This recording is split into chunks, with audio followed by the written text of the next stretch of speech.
그 후에 예수께서 나인이란 성으로 가실새 제자와 많은 무리가 동행하더니 성문에 가까이 이르실 때에 사람들이 한 죽은 자를 메고 나오니 이는 한 어머니의 독자요 그의 어머니는 과부라. 그 성에 많은 사람도 그와 함께 나오거늘 주께서 과부를 보시고 불쌍히 여기사 울지 말라 하시고 가까이 가서 그 관에 손을 대시니 맨 자들이 서는지라.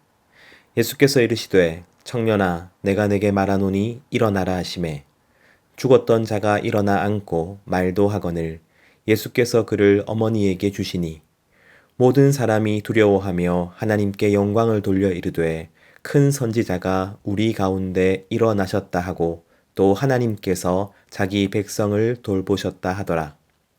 예수께 대한 이 소문이 온 유대와 사방에 두루 퍼지니라. 오늘 본문에서 예수님은 나인이라는 성으로 가십니다. 나인이라는 단어는 기쁨이라는 뜻입니다. 그러니 기쁨의 도성이죠. 그런데 예수님께서 기쁨의 도성으로 들어가려 하실 때 마침 한 무리의 사람들이 성문에서 나오고 있었습니다. 바로 장례 행렬이었죠. 누군가가 죽은 것입니다.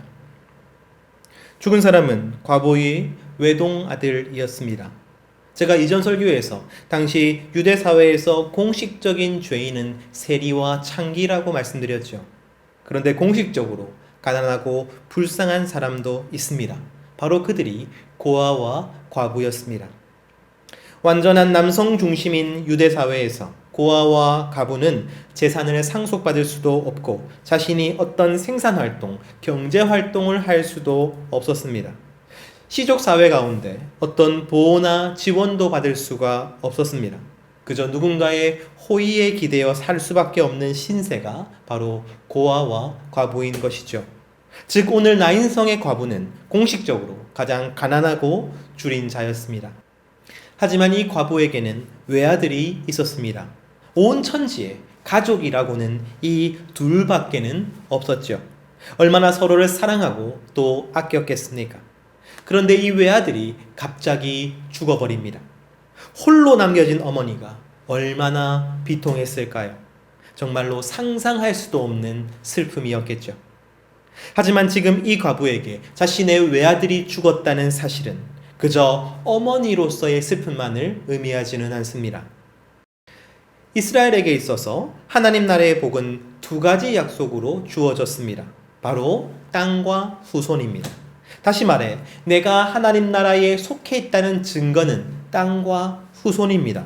내가 하나님의 축복을 받고 있다는 증거는 하나님께서 주신 땅에서 계속 살아가는 것이고 내 후손이 끊어지지 않고 계속 이어지는 것입니다. 그래서 땅을 잃어버리거나 후손이 끊어진다면 나는 하나님의 축복을 잃어버리게 되는 것입니다. 나뿐만 아니라 나의 모든 조상들까지 저주 아래 거하게 되는 것이죠. 그러니 자신의 외아들이 죽었다는 것은 이 과부에게 정말로 하늘이 무너지는 것 같은 충격인 것입니다. 당시 유대인들의 관점에서 이제 과부는 하나님 나라에서 거절당한 것입니다. 이 땅과 하늘에서 소망이 사라져 버렸습니다. 그래서 나인성 과부는 이 세상 그 어떤 이보다 더욱 큰 슬픔 가운데 울고 있는 것입니다. 이 여인만큼은 아닐지라도 우리 모두는 슬픔을 가지고 있습니다. 누구도 예외는 없습니다. 우리 삶에는 모순이 존재합니다. 좌절과 실패가 존재합니다. 일어나지 않았어야 하는 일도 생깁니다. 그래서 분명히 우리의 삶에도 슬픔이 찾아오게 될 것입니다. 사랑하는 성도 여러분, 그리고 슬픔을 마주하는 방식으로 하나님 나라와 세상 나라는 구별됩니다. 슬픔 앞에서 세상 나라의 방식이 있고 하나님 나라의 방식이 있는 거예요. 오늘 저는 슬픔을 대하는 두 가지 방식을 소개하려 합니다. 그 첫 번째는 세상 나라의 방식입니다. 물론 세상 나라의 방식에는 여러 가지가 있습니다. 분노하거나 미워하거나 자기 파괴적인 선택을 할 수도 있겠죠. 하지만 그 중에서 가장 건강하고 세련된 방식이 있습니다. 그래서 세상 많은 사람들이 결국 선택하는 한 방식을 오늘 소개하려 합니다. 바로 석가모니의 방식입니다. 석가모니 당시 인도 코살라국의 수도에 크리샤 가우탐이라는 여인이 살고 있었다고 합니다. 그녀는 결혼해서 좀처럼 아기를 가지지 못하다가 겨우 아들을 낳았습니다. 얼마나 예뻤을까요? 얼마나 사랑스러웠을까요? 가우타미는 자신의 아들을 정말로 지극정성으로 사랑하였습니다. 그런데 그 아들이 걸음마를 떼고 한창 재롱을 부리던 나이에 그만 세상을 떠나고 말았습니다. 가우타미는 죽은 아들을 안고 성 곳곳을 돌아다니면서 미친 듯이 외쳤습니다. 누가 이 아이를 살려낼 약이 없습니까? 어제까지 웃음을 짓던 사랑하는 아들이 오늘은 싸늘한 시신이 되어버렸습니다. 아이의 몸에서 생명은 떠났고 이제 부패하기 시작하였습니다. 그러나 가우타미는 아이를 놓아줄 수 없었습니다. 그래서 아이의 시신을 안고 돌아다녔습니다. 누구라도 좋으니 이 아이를 살릴 약을 주십시오. 그런데 이 비통한 어머니 앞에 석가모니가 나타납니다. 그리고 죽은 아이를 살릴 약을 주겠다고 하죠. 석가모니는 가우타미에게 약의 원료가 되는 겨자씨를 가지고 오라고 말합니다. 겨자씨는 흔한 조미료였기 때문에 어느 집에나 있었죠. 다만 석가모니는 지금까지 죽은 자가 한 사람도 없는 집에서 겨자씨를 얻어와야 한다고 말합니다. 가우타미는 골목골목 집집마다 돌아다니면서 묻습니다. 혹시 죽은 이가 없는 집이 있습니까? 어디에 죽은 이가 없는 가정을 알고 있습니까? 그러나 가까운 사람을 떠나보낸 적이 없는 집은 한 곳도 없었습니다. 어느 집은 부모를, 어느 집은 형제 자매를, 어느 집은 자녀를 떠나보냈죠. 그렇게 며칠이 흘렀을까요? 빈손으로 돌아온 가우타미에게 석가모니는 조용히 묻습니다. 가우타미여, 아직도 겨자씨가 필요하느냐? 잠잠히 가우타미가 대답합니다. 아닙니다. 이제는 필요하지 않습니다. 마침내 가우타미는 아이의 시신을 내려놓을 수 있었습니다.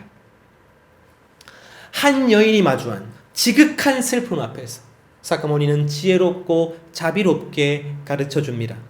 비극이 없는 사람은 없습니다. 슬픔이 없는 사람은 없습니다. 그렇게 인생은 흘러가는 것입니다. 아무리 힘들고 어려운 일이 있어도 오늘 해는 지고 내일 해는 다시 떠오를 것입니다. 그러니 내게 일어난 일을 받아들이십시오. 누구의 탓도 아닙니다. 누구의 책임도 아닙니다. 집착과 탐욕은 결국 내 삶을 더욱더 괴롭게 할 뿐입니다. 그러니 내게 주어진 그대로 하루하루를 살아가십시오. 그러다 보면 반드시 괜찮아지는 때가 올 것입니다. 상처가 아물고 다시 웃을 수 있는 날이 올 것입니다. 가우타미여, 아직도 겨자씨가 필요하느냐? 바로 그것이 석가모니의 대답이었습니다. 이 대답은 비단 불교만의 대답이 아닙니다. 이 세상 사람들이 이 방식을 통하여 회복되어지고 다시 일어나게 됩니다. 즉 슬픔을 마주하는 세상의 방식인 것이죠. 그 중에서도 가장 보편적이고 가장 건강한 방식이라고 할 수 있을 것입니다. 그렇다면 이번에는 하나님 나라의 방식을 알아보겠습니다. 예수님께서 우리의 슬픔을 마주하시고 어떻게 하셨는지를 알아보겠습니다.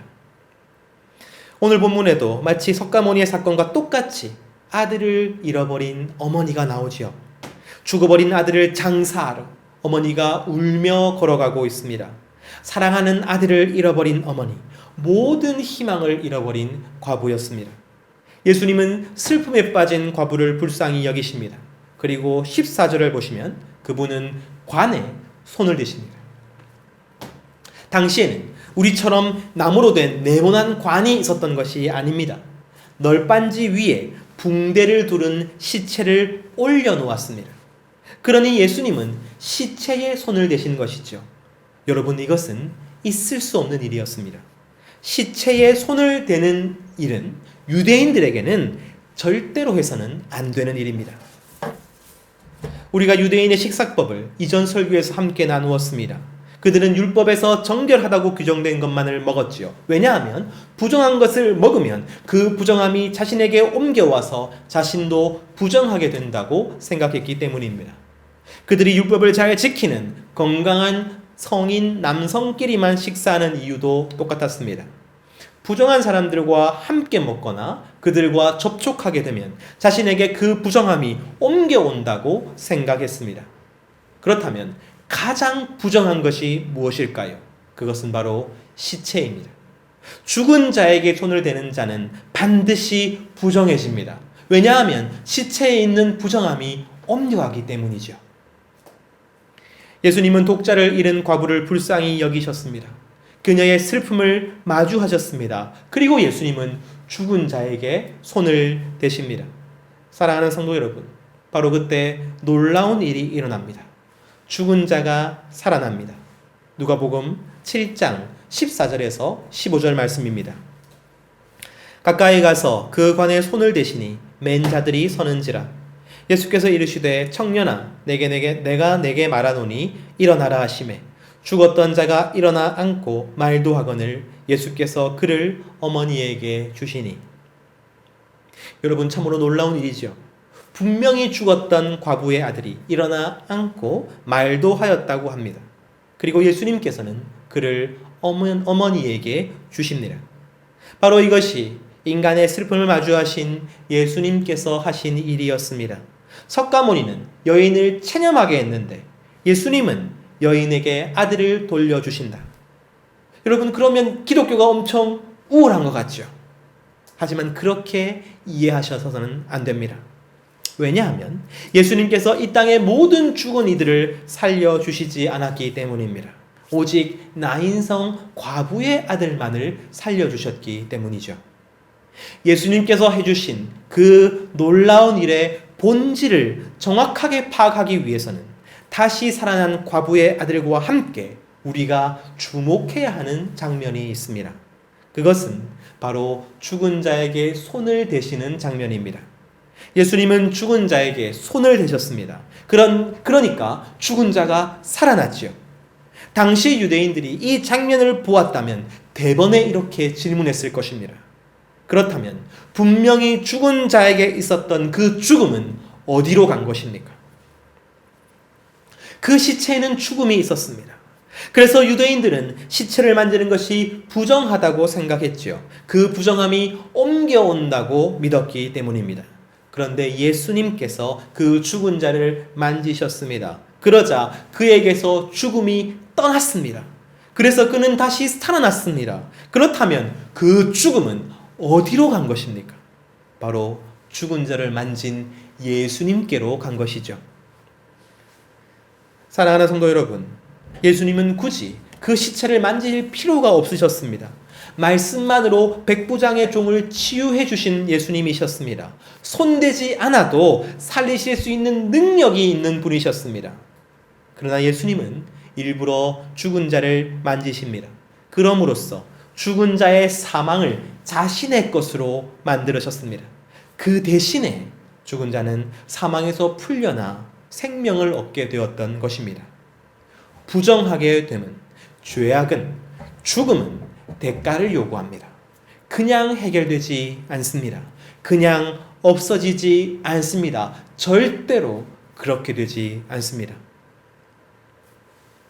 요한복음에 보시면 나사로가 죽음 가운데서 살아나죠.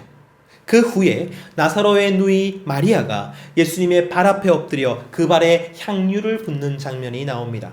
예수님은 그 행위를 예수님 자신의 장례를 준비하는 것이라고 단언하십니다. 그렇습니다. 향유는 장례에 쓰이는 것입니다.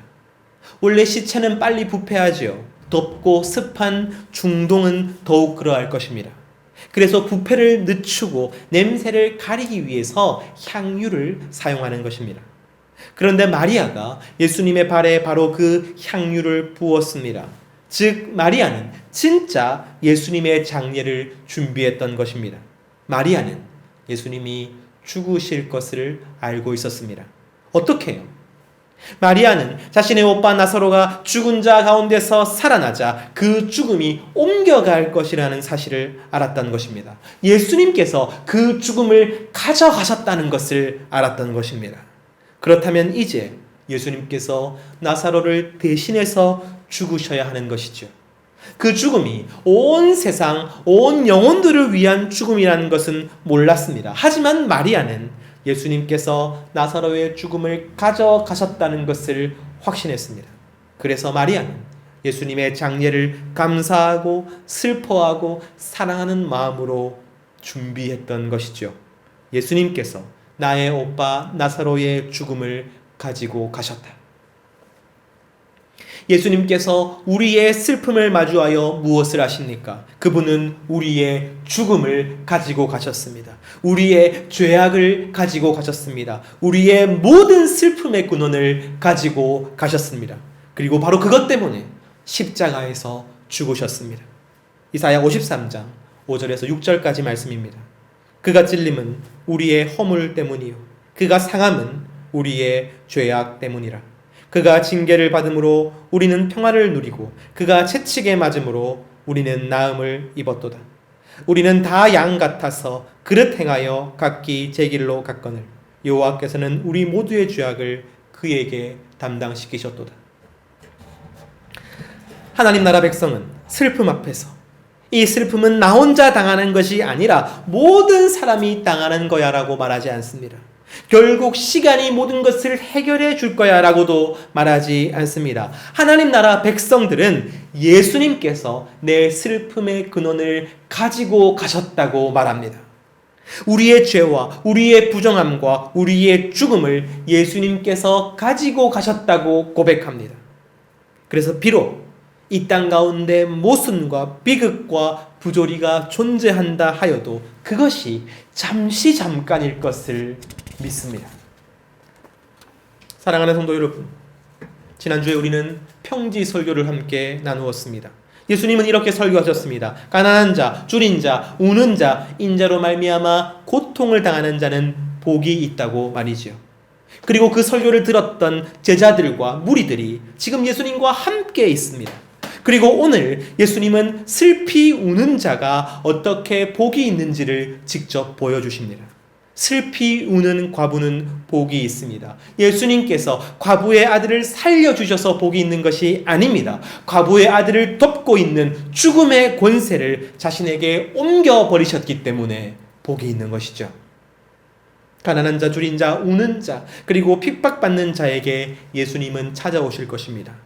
그래서 그를 만져주실 것입니다. 그래서 그의 죄를 자신에게 옮기실 것입니다. 그의 고통과 문제와 좌절을 자신에게 옮기실 것입니다. 그를 덮고 있는 사망의 권세를 자신에게 옮기실 것입니다. 바로 이것이 진짜 복인 것입니다.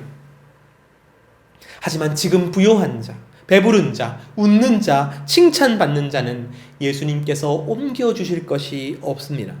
그들은 자신에게 아무런 문제가 없다고 생각하기 때문입니다. 자신은 의롭고 선하고 바르다고 생각하기 때문입니다. 하지만 바로 그것이 그들에게 가장 큰 화가 될 것입니다. 그리고 그렇게 옮겨진 모든 것들을 지고 예수님은 십자가에서 죽으십니다. 오늘 나인성 과부의 아들은 이후에 있을 또 다른 아들을 우리에게 보여줍니다. 그 아들은 어머니뿐만 아니라 많은 사람들의 소망이었지만 결국에는 검과 몽치로 잡혀서 매를 맞고 조롱당하며 가시관을 쓰고 십자가에 못 박혀 죽으십니다. 하지만 그 아들은 반드시 다시 사십니다. 자신에게 옮겨진 모든 죄악과 사망을 이기고 그분은 다시 사셔서 승리를 선포하십니다. 사랑하는 성도 여러분, 성도도 슬픔 앞에서 무력할 때가 있습니다. 버티고 견뎌서 그저 시간이 지나야 할 때도 있습니다. 그러나 성도에게 슬픔은 전부가 아닙니다. 바로 그것이 하나님 나라의 대답입니다. 왜냐하면 그 슬픔을 예수님께서 가지고 가셨기 때문입니다. 그리고 예수님께서 그 슬픔을 이기셨기 때문입니다. 나에게는 나의 모든 슬픔을 가져가시고 그 슬픔을 이기신 예수님이 계십니다.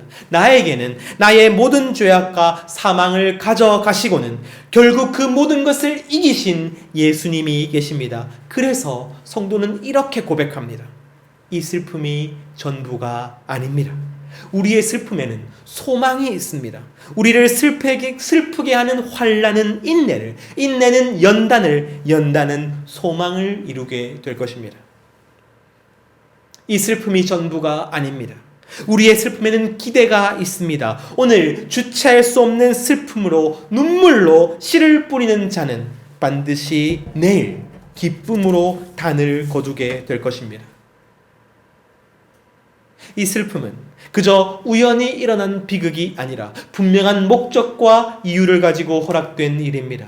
지금은 슬픔에 압도되어 발견할 수 없으나 어느 순간 우리는 그 목적을 발견하게 될 것입니다. 하나님을 사랑하는 자, 곧 그 뜻대로 부르심을 입은 자들에게는 모든 것이 합력하여 선을 이룬다는 사실을 말이죠. 반드시 하나님의 뜻을 이룬다는 사실을 말이죠. 그 믿음이 있는 성도는 슬프지만 일어나고, 슬프지만 찬양하고, 슬프지만 사랑합니다. 만약 우리를 슬프게 하는 것이 눈먼 권력이나 부당한 압제나 잘못된 사회의 모순이라면 하나님 나라 백성은 슬프지만 저항합니다. 슬프지만 도전합니다. 결코 잠잠하지 않습니다. 왜요? 예수님이 그 모든 죄와 모든 죽음과 모든 모순을 가져가 버리셨다는 것을 알기 때문입니다. 그래서 내 눈앞에 존재하는 저 모순과 압제가 결코 영원하지 않다는 것을 알기 때문입니다. 마침내 승리하신 예수님께서 지금도 우리와 함께 계심을 알기 때문입니다. 오늘 우리는 성찬을 함께 합니다. 예수님께서는 우리의 모든 죄와 허물을 가져가시고는 대신에 당신의 몸을 우리에게 주십니다. 예수님께서는 우리의 모든 슬픔을 가져가시고는 대신에 당신의 피를 우리에게 주십니다. 그 사랑과 은혜를 깊이 경험하는 오늘 성찬이 되기를 간절히 소원합니다. 이 땅의 슬픔은 전부가 아닙니다. 바로 그것이 하나님 나라의 대답입니다. 오늘 그 대답을 하시는 예수 그리스도를 깊이 생각하는 우리가 되기를 간절히 소원합니다.